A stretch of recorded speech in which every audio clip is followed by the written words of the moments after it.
본문에서 나타나고 있는 이 예수님의 죽음은 지금까지 예수님께서 예고하셨던 그 고난과 순환의 절정일 뿐만 아니고요, 또 이제 예수님의 그 예언과 예수님의 예고가 성취되는 시간입니다. 즉 지금까지 예수님께서 달려오신 그 사역의 절정을 이루는 부분이 바로 오늘 십자가의 죽음의 사건입니다. 예수님의 이 죽음은 다른 이유로 설명될 수가 없습니다. 오직 하나님께서 당신의 사랑하는 백성들을 구원하시기 위해, 하나님께서 그 정하신 뜻을 이루시기 위해 이루고자 하는 결정적인 사건이라고 이야기할 수밖에 없죠. 그래서 지금까지 살펴오신 이 예수님의 길이 때로는 외롭고 또 때로는 쓸쓸하고 또 때로는 그 가운데 슬픔과 고통이 있고 또한 패배로 보여질 수도 있지만, 그렇지 않은 이유는 바로 하나님의 뜻을 이루는 사건이 바로 십자가의 길이고 승리의 길이기 때문입니다. 오늘 본문에서는 이 죽음에 수반된 인간적인 괴로움과 또한 처절한 부르짖음, 또한 그러한 모습들이 나타남으로 인해서 과연 예수님의 죽음의 진정한 의미는 무엇인가를 오늘 본문을 통해서 살펴볼 수가 있습니다. 예수님께서 이제 6시간이나 십자가에서 고통을 당하시고 특히 3시간에 걸친 어둠을 겪으신 예수님께서 다가오는 죽음을 내다보면서 이제 하나님께 큰 소리로 부르짖습니다.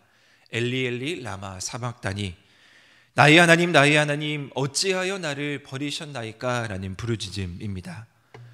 예수님의 이 부르짖음을 보시면요, 예수님께서 지금 직면하고 있는, 마주하고 있는 이 고통의 실체가 얼마나 두렵고 무서운지를 잘 보여주고 있습니다. 이 고통은 극한으로 치닫는 어떤 육체적인 아픔, 예수님이 채찍을 당하고 예수님이 십자가에 못 박히신 그런 아픔을 이야기하는 것도 있지만, 그것보다는 하나님께서 자신을 버리심에 대한, 하나님과 관계가 끊어지는 것에 대한 슬픔을 예수님께서는 이야기하고 있습니다. 예수님은 하나님께 버림받아 마땅한 인간들을 위해서 많은 이들의 그 죽음을 져야 하는 많은 이들을 대속물로 그들을 대신하여서 하나님께 오늘 버림을 당하신 것입니다. 예수님은 계속해서 말씀하신 이 잔을 마시기 위해서 겟세마네에서 아버지께 간절하게 기도하시고 철저하게 준비하신 결과가 오늘 이 십자가에서 나타난 것이죠. 예수님은 이 땅 가운데에서 그렇게 준비하며 눈물이 핏방울 될 때까지 기도하면서 하나님의 뜻을 구하고 끝까지 철저하게 하나님의 뜻에 순종했음에도 불구하고 막상 그 상황에 직면하시자 고뇌와 또한 슬픔이 가득 찬 모습을 보이면서 하나님께 부르짖고 있습니다. 사랑하는 성도 여러분, 무엇을 이야기하냐면요, 예수님께서도 가장 두려웠던 것은 하나님과의 단절이었다라는 것입니다. 죽음의 고통으로 인해서 하나님의 단절이 얼마나 두렵고 얼마나 무서운 일인지를 예수님께서도 보여주고 있는 것이죠. 그런데 그 가운데에서도 예수님의 모습 가운데 마지막 그 순간 가운데에도 예수님은 하나님을 뭐라고 부르고 있냐면요, 나의 하나님이라고 부르짖고 있습니다. 절망과 원망과 그런 것이 아니라 끝까지 하나님을 신뢰하면서 나의 하나님 부르짖으면서 하나님의 뜻이 이루어지기를 누구보다 바랬던 것이 바로 예수님의 이 마지막 모습이었습니다. 자, 그런데 이러한 예수님, 하나님을 전적으로 의존하는 예수님, 하나님과의 단절이 가장 두렵다라고 생각하는 예수님의 모습과 대조되는 모습이 또 등장하는데요, 35절 말씀해 보시면 곁에 서 있는 자들이 있습니다. 이들은 예수님이 하나님을 부르는 엘리라는 그 말 속에서 예수님이 엘리야를 부른다라고 하면서 끝까지 예수님을 조롱하고 있는 자들이죠. 그들의 이해 속에는요, 어려운 상황 가운데, 절박한 상황 가운데 선지자 엘리야가 나타나서 그들을 도와줄 것이다 라는 기대가 있었습니다. 그렇기 때문에 예수님께서도 엘리라는 그 말이 하나님을 부르는 것이 아니라 엘리사를 부르면서 예수님도 엘리사의 도움을 구하고 있구나라고 끝까지 예수님의 그 의미를, 예수님의 정체를 알아차리지 못하는 거죠. 네가 부르짖는 엘리가 과연 너를 도와줄 수 있냐라고 도와주는지 한번 우리가 보자라고 곁에 서 있는 자들이 말합니다. 그까지 예수님을 조롱하고 예수님의 뜻을 전혀 알아차리지 못하는 무지한 곁에 서 있는 자들이 등장합니다. 예수님은 그러한 많은 사람들의 조롱 가운데 마침내 큰 소리를 지르시고 숨을 거두십니다. 이제 모든 것을 다 하나님께 맡기는 죽음이죠. 예수님께서 숨을 거두시자 어떠한 일이 발생했습니까? 성전의 휘장이 위에서 아래로부터 찢어집니다. 성소에서 지성소로 들어가는 휘장이 찢어진 것입니다. 이제 예수 그리스도의 피로 인해서 하나님께 나아갈 수 있음을, 예수 그리스도의 십자가를 통해서 하나님께 나아갈 수 있음을 만민에게 선포한 사건이죠. 이에 오늘 백부장이 39절에서 뭐라고 이야기하고 있냐면요, 39절 말씀을 보시면 이렇게 기록되어 있습니다. 예수를 향하여 섰던 백부장이 그렇게 숨지심을 보고 이르되 이 사람은 진실로 하나님의 아들이었더라. 많은 사람들이 예수님을 조롱하고 있었지만 그 가운데에는 이스라엘의 지도자들, 또 유대인들, 또 많은 사람들이 포함되어 있었는데 오늘 이 이방인이었던 백부장이 예수님을 향해서 뭐라고 고백합니까? 하나님의 아들이었습니다 라고 고백합니다. 십자가에서 처참하게 죽어가는 그 마지막 모습 가운데에서 예수님의 참된 모습을 이 백부장이 발견한 것입니다. 우리가 지금 사순절을 보내고 있습니다. 이 사순절 십자가의 길을 걸어가는 이 순간에 우리가 발견해야 하는 예수 그리스도의 모습이 바로 여기에 있습니다. 마지막 그 순간에 처참하고 고난당하는 그 순간에도 우리는 예수님을 하나님의 아들이었습니다 라고 고백할 수 있어야 하는 것이죠. 그리고 또 이어서 누가 등장하냐면요, 여인들이 등장합니다. 사실 이 여인들은 예수님의 사역 중심 무대에 한 번도 등장하지 않았던 사람들입니다. 중요한 순간에 중심 인물이라고 생각했던 제자들은 다 그 자리를 박차고 떠났는데 이 여인들은, 이 여자들은 끝까지 머물고 자리를 지키고 있습니다. 진정한 제자의 모습이 무엇인가? 이 여인들의 모습을 통해서 우리는 발견할 수 있는 것이죠.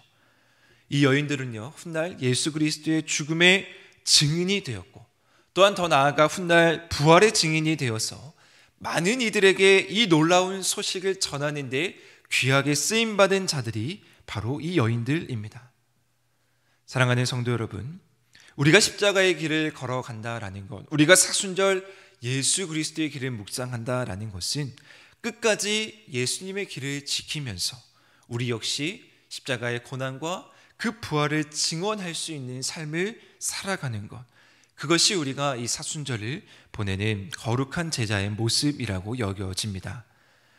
이렇게 예수님은 이제 죽음을 맞이하게 되는데 이 죽음을 맞이하는 순간에 또 한 사람을 오늘 이 마가는 등장시키고 있습니다.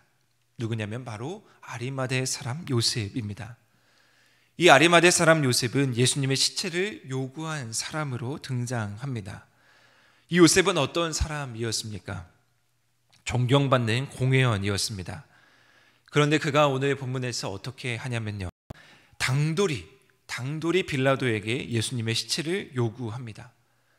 아무리 존경받는 사람일지라도요, 이 마지막 순간에 예수님을 동조하고 예수님을 따른다라는 소문이 나면 불이익을 당하고 지금까지 자신이 쌓아온 명성을 실추할 수 있습니다.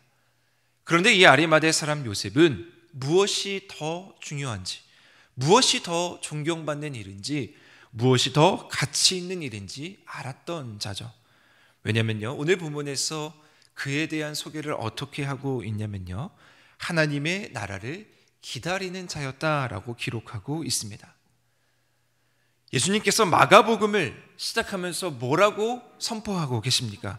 때가 참에 하나님의 나라가 가까이 왔으니 회개하고 복음을 믿으라라고 선포하셨습니다. 아마 그 예수님의 선포된 그 메시지가 있는 그 순간부터 이 아리마대 사람 요셉은 묵묵히 예수님의 행적을 따르면서 예수님의 사역을 따르면서 다른 어떤 것을 기대한 것이 아니라 내가 더 높아지고 내가 더 지위를 얻는 것에 관심을 가진 것이 아니라 그분이 선포한 하나님의 나라, 내가 기다려야겠다라는 마음으로 지금까지 왔을 것입니다. 흔들리지 않고 하나님의 나라를 온전히 기다리면서 말입니다. 그리고 그 마지막 순간에 당돌이 예수님의 그 죽음을 누구보다 믿고 당돌이 빌라도에게 시체를 요구한 것입니다.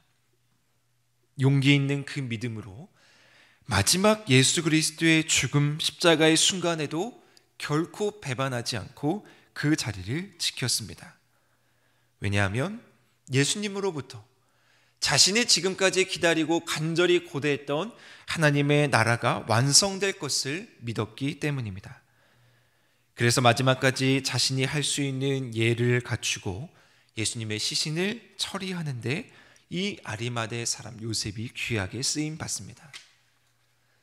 제자들도 다 떠났고 곁에 있는 사람들도 다 예수님을 조롱하고 호산나 부르짖었던 사람들도 다 예수님을 떠났습니다. 그런데 성경은 모두 떠난 것이 아니다라는 것을 우리에게 알려줍니다.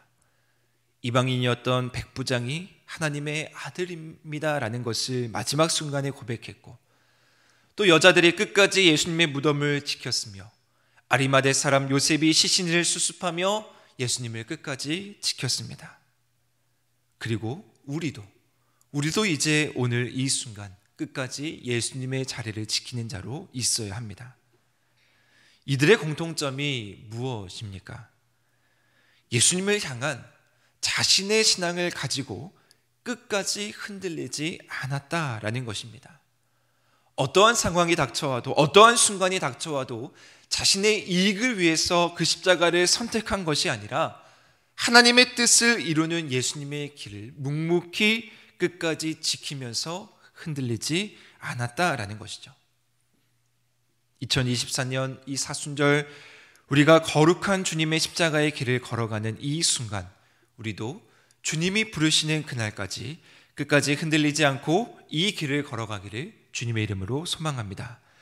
때로는 우리를 비판하고, 때로는 우리에게 불이익이 찾아와도, 때로는 우리에게 손해가 닥쳐와도 우리가 믿는 것이 무엇입니까?